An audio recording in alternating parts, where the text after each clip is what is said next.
बच्चों, let's read the question. The question says the reaction that is not involved in the ozone layer depletion mechanism in the stratosphere is. और हमको कुछ reactions दी हुई है. तो बच्चों इस क्वेश्चन का हमारा की कॉन्सेप्ट रहेगा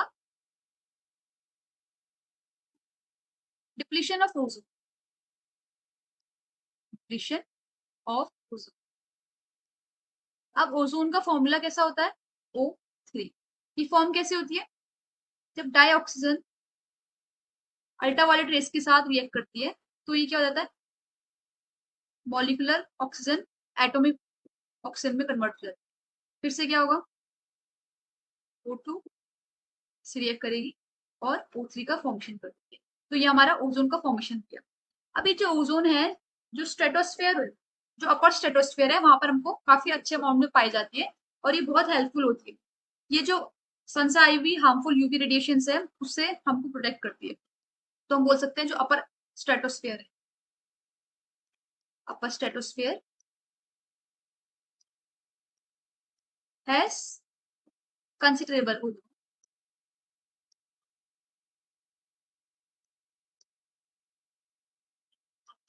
एंड इट प्रोटेक्ट्स अस. और जो यूवी रेडिएशन होती है बच्चों बहुत हार्मफुल होती है, तो ये उसी से हमारा प्रोटेक्शन करती है us from harmful UV radiations. और ये कहां से निकलती है? सन से.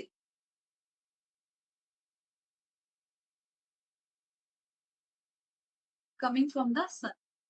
लेकिन पिछले कुछ सालों से ये देखा गया है कि जो ये ओजोन लेयर है इसमें डिप्लीशन पाया गया है कि ये खत्म हो रही है. अभी खत्म क्यों हो रही है? इसका सबसे मेन रीजन है रिलीज ऑफ CFC. CFC इनको बोलते हैं क्लोरोफ्लोरोकार्बन्स. क्लोरोफ्लोरोकार्बन्स ये हमारा लाइक एयर कंडीशनर यूज करते हैं उससे निकलती है, और हमारे रेफ्रिजरेटर से निकलती है, मतलब फ्रिज बोल सकते हैं आप, प्लास्टिक से निकलती हैं. तो CFC बहुत जगह से निकलती है. तो जब ये रिलीज होती है ये एटमॉस्फेयर में जाती है.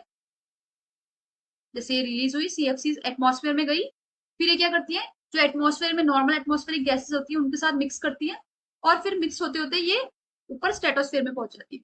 तो हम बोल सकते हैं कि when release in atmosphere,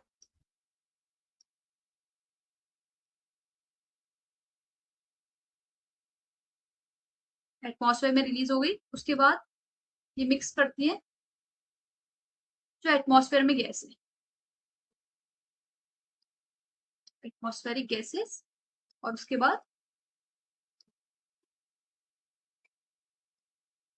eventually goes to stratosphere. Stratosphere में क्या है? हमारी ओजोन है, और उसको ये डिप्लीट करती है. अब स्ट्रेटोस्फेयर में जाके क्या होता है? इनका इनका ब्रेकडाउन हो जाता है स्ट्रेटोस्फेयर में जाके. तो हम बोलेंगे ब्रेकडाउन कैसे होगा? हमको पता है वहां पर हार्मफुल यूवी रेडिएशन आ रही है, तो वो इसको ब्रेक कर देती है. दे आर ब्रोकन डाउन बोल सकते हैं. और जब ये ब्रेक डाउन होती है तो Cl के रेडिकल्स फॉर्म होते हैं. Cl free radicals are form. Free radicals are form. तो इसकी एक मैकेनिज्म्स होती है, इसमें रिएक्शंस होते हैं. वो रिएक्शन हम स्टार्ट करते हैं लिखना. सबसे पहले क्या होता है? क्लोरोफ्लोरोकार्बन से हमारे CF2Cl2. अब इस स्ट्रेटोस्फेयर में पहुंच गया है और अब वहां से ये यूवी रेडिएशन से रिएक्ट कर रहे हैं. तो यहाँ से हमने बोला भी क्लोरीन रेडिकल्स फॉर्म हो जाएंगे और एक CF2Cl रेडिकल फॉर्म हो जाएगा. अब क्या है?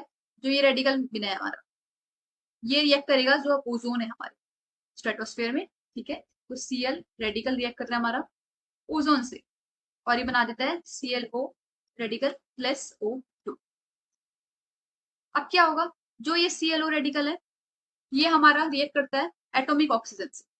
ClO radical plus atomic oxygen हमारी O हो गई. ये सारे gaseous form, gaseous gaseous gaseous gaseous, और ये भी गैशियस.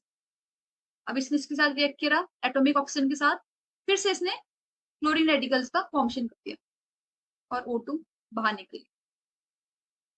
अब इसके बाद क्या हुआ है? जो ये क्लोरीन रेडिकल्स बने हुए हैं इन्होंने H2O से रिएक्ट करा. H2O ये हमारा स्ट्रेटोस्फेयर में मिलता है.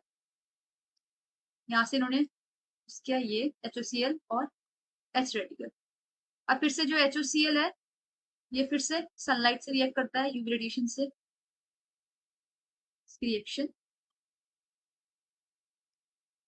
ये बना देते हैं। तो एक बार फिर से समझ लेते हैं। सबसे पहले क्या हुआ, क्लोरोफ्लोरोकार्बन्स का ब्रेकडाउन हुआ यूवी रेडिएशन के प्रेजेंस में। इन्होंने क्लोरीन फ्री रेडिकल्स निकाले, फिर क्लोरीन फ्री रेडिकल्स जो स्ट्रेटोस्फेयर में ओजोन है उससे रिएक्ट करती है, ClO रेडिकल बनाती है। फिर ClO रेडिकल हमारी एटॉमिक ऑक्सीजन से रिएक्ट करती है, फिर से Cl रेडिकल बनाती है, मतलब और ज्यादा Cl रेडिकल बनाती है। फिर Cl रेडिकल जो हमारे स्ट्रेटोस्फेयर में पानी है उससे रिएक्ट करके HOCl बना देती है, फिर ये HOCl फिर से रिएक्ट करती है और OH और Cl रेडिकल बनाती है। तो अब हम ऑप्शंस में देख लेते हैं बच्चों कौन कौन सी रिएक्शंस है। ये फर्स्ट रिएक्शन है हमारी, ये सेकंड हो गई, ये थर्ड हो गई, ये फोर्थ हो गई और ये फिफ्थ हो गई।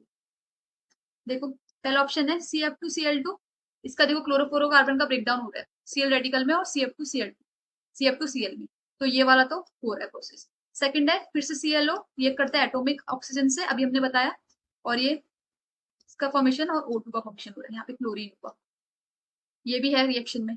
तीसरा रिएक्शन है मीथेन, मीथेन ओजोन के साथ रिएक्ट करिए बोल रहा है। मीथेन का तो हमने कहीं जिक्र ही नहीं किया, कहीं पे आया ही नहीं है देखो मीथेन, तो मीथेन वाला रिएक्शन नहीं होता है, तो ये वाला तो आंसर सही हो जाएगा। और फोर्थ वाला भी देख लो, HOCl वाली रिएक्शन हमारी ये HOCl गैसियस H न्यू के रेजोनेंस में OH और Cl रेडिकल फिर से दे रही है, तो हमारा ऑप्शन हो गया सी। एक चीज और है बच्चों, जो CH4 होती है, मीथेन होती है, स्ट्रेटोस्फेयर में प्रेजेंट ही नहीं होती है, और ये डिफ्यूज भी नहीं कर सकती, एस्केप करके डिफ्यूज भी नहीं कर सकती स्ट्रेटोस्फेयर में, तो जो हमारा सी ऑप्शन है ये हमारा करेक्ट आंसर बनता है। I hope you understood this question बच्चों, थैंक यू।